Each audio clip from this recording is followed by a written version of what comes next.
দুইটা ম্যাচই এক্সাইটিং ছিল। প্রথম ম্যাচটা আমরা রেজাল্ট আমাদের পরে আসে নাই, বাট আলহামদুলিল্লাহ এই ম্যাচটা জিততে পেরে আমরা একটু মোমেন্টামটা আমাদের দিকে নিয়ে আসছি বলে মনে করি। আপনাদের 12 প্লেয়ার হিসেবে আসলে মাঠে ছিল দর্শকরা, তারা যেভাবে আসলে চিয়ার্স করছিল সেই জায়গা থেকে এমন একটা জয়, তাদের জন্য কোনো মেসেজ আছে? ক্রাউডরা তো অ্যামেজিং ছিল, যেভাবে ক্রাউডরা সাপোর্ট দিচ্ছেন দুইটা ম্যাচে। যে ম্যাচ আমরা হারছি, ইভেন আজকের ম্যাচে যখন আমরা একদম ব্যাকফুটে চলে গেছি তখনরা ক্রাউডরা যেরকম এনার্জি পাস করছেন প্লেয়ারদের মধ্যে, এটা অসাধারণ। এটা এরকম খুব কমই দেখা যায়। আমরা ভেরি লাকি যে ফ্র্যাঞ্চাইজি সিলেক্ট ফ্র্যাঞ্চাইজির হয়ে যে আমাদের এরকম একটা সাপোর্ট সিস্টেম আছে, এটা হচ্ছে আমাদের ক্রাউডস।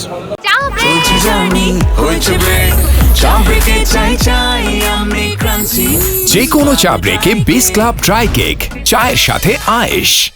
প্রথমবারের মতো সিলেট দিয়ে বিপিএল শুরু হলো। সিলেটের যাত্রাটা ভালো না হলেও সেকেন্ড ম্যাচে এসে আসলে ঘুরে দাঁড়ালেন, এই ব্যাপারটা নিয়ে আসলে কি বলবেন? আলহামদুলিল্লাহ এখন ম্যাচ বাই ম্যাচ আগাতে হবে। আমরা যেহেতু আজকে জয় পাইছি, আমরা এই মোমেন্টামটাই আশা করি ইনশাআল্লাহ আল্লাহর রহমতে আমরা ক্যারি অন করতে পারবো। মিডল অর্ডারে আসলে মিরাজ এবং পারভেজ ইমন দুজনই আসলে দুর্দান্ত ব্যাট চালিয়েছেন। তাদের একটা বিশাল জুটি আসলে আজকে সিলেটের এই জয়ের পেছনে একটা বড় কারণ। তাদের দুজনের জন্য তাদের দুজনের জুটিটা কেমন উপভোগ করেছেন? আই থিঙ্ক দুজনই খুবই ডিফারেন্ট রোল প্লে করছেন। মিরাজ ভাই একটা সাপোর্টিং রোল প্লে করছেন, দ্যাট ওয়াজ অ্যামেজিং। আর ওনারা যখন মিরাজ ভাই ক্রিজে গেছেন তখন আমাদের 3টা উইকেট চলে গেছে, তো এটা ক্রুশিয়াল পার্টনারশিপ ছিল, ওইটাই আমাদেরকে ম্যাচে নিয়ে আসছে বলে মনে করি। দর্শকরা আসলে প্রথম ম্যাচে 190 রান করে হারার পরেও বলছিলেন যে সিলেটের বোলিংয়ের জায়গাটা একটু উইক। জনসন চার্লস কিংবা মঈন আলী তারা যখন টিমে আসলে জয়েন করবে তখন আসলে টিমের শক্তির জায়গাটা আরও বেশি বৃদ্ধি পাবে। তাদেরকে আসলে সিলেটের দর্শকরা কবে থেকে একাদশে দেখতে পাবে? একাদশে কবে দেখতে পারবে এটা আমি বলতে পারবো না, এটা কোচ ক্যাপ্টেন ম্যানেজমেন্ট ভালো করে বলতে পারবে। আর আমরা আশা করি মঈন ভাই চলে আসবেন আইএল টি20 কমিটমেন্টের পরে ইনশাআল্লাহ। আর আপনারা সিলেটে ডেতে একটা ম্যাচ খেলেছেন, নাইটে একটা ম্যাচ খেলেছেন, কি ভাবছেন আসলে পরের ম্যাচগুলো নিয়ে? আসলে পরিকল্পনাটা কীভাবে চালাচ্ছেন? পরিকল্পনা তো আর আমি বলতে পারবো না, এটা আমাদের ম্যানেজমেন্ট ভালো করে পরিকল্পনা করবেন, কোচ ক্যাপ্টেন পরিকল্পনা করবেন। আমার কাজ মাসে এসে ওনাদের সাপোর্ট দেওয়া, অফ ফিল্ডে ওনাদের কোনো প্রয়োজন হলে আমরা যারা ম্যানেজমেন্টের দায়িত্বে আছি, ফ্র্যাঞ্চাইজির দায়িত্বে আছি, আমরা ওনাদেরকে সাপোর্ট দেবো।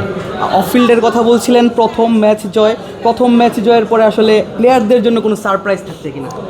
প্রথম ম্যাচ আমি এখনো হোটেলেও যাই নাই, হোটেলে যাওয়ার পরে দেখা যাবে কী হয় ইনশাআল্লাহ। প্লেয়ারদের সাথে কোনো কথা হয়েছে কিনা ম্যাচটা জয়ের পর? না, শুধু ওদেরকে কংগ্রাচুলেশন করছি। সবাই জিততে চাইছিল বলেই আমরা জিততে পারছি, তো আলহামদুলিল্লাহ আল্লাহ আমাদেরকে একটা জয় দিছে। আজকে আসলে মিরাজ কিংবা পারভেজ ইমন তাদের যে ছোটোবেলার কোচ জ্যাকি স্যার, তিনি আসলে ইন্তেকাল করেছেন। তো দলের উপরে আসলে মানে তারা একটু মানসিকভাবে ভেঙে গিয়েছিল, সেই জায়গা থেকে এমন একটি কামব্যাক, তার জন্য কোনো মেসেজ থাকবে? ফার্স্ট অফ অল আল্লাহ জাকি স্যারকে জান্নাত নসিব করেন, আর ওনার জন্য দোয়া করব যাতে ওনার রুহের মাগফিরাত হয়। আর প্লেয়াররা অবশ্যই অনেক কষ্ট পাইছে, একটা ওনাদের অনেক প্লেয়ারদের ছোটোবেলার কোচ, তো ওই শোকের ছায়া তো সবার মধ্যেই ছিল। শেষ প্রশ্ন, সিলেটের দর্শকদের জন্য সিলেটি ভাষায় কোনো বার্তা থাকছে কিনা? আপনারা জেলার লাস্ট 2 দিন মাঠও আইসেন, আশা করি সামনের ম্যাচগুলোত মাঠও আইবা। আপনারা মাঠও আইন ইলান সাপোর্ট দেন করিও প্লেয়াররা অত সাহস লইয়া খেলতে পারে। আর আমরা একটা জয় আইসে আজকে, ইনশাল্লাহ আপনারা 30 তারিখও মাঠও আইবা, আপনারা সাপোর্ট করবা। আপনারা সাপোর্ট করিও আমরা ইলান জয় মানে আর মুখ থেকেও জয় পাইতাম পারি।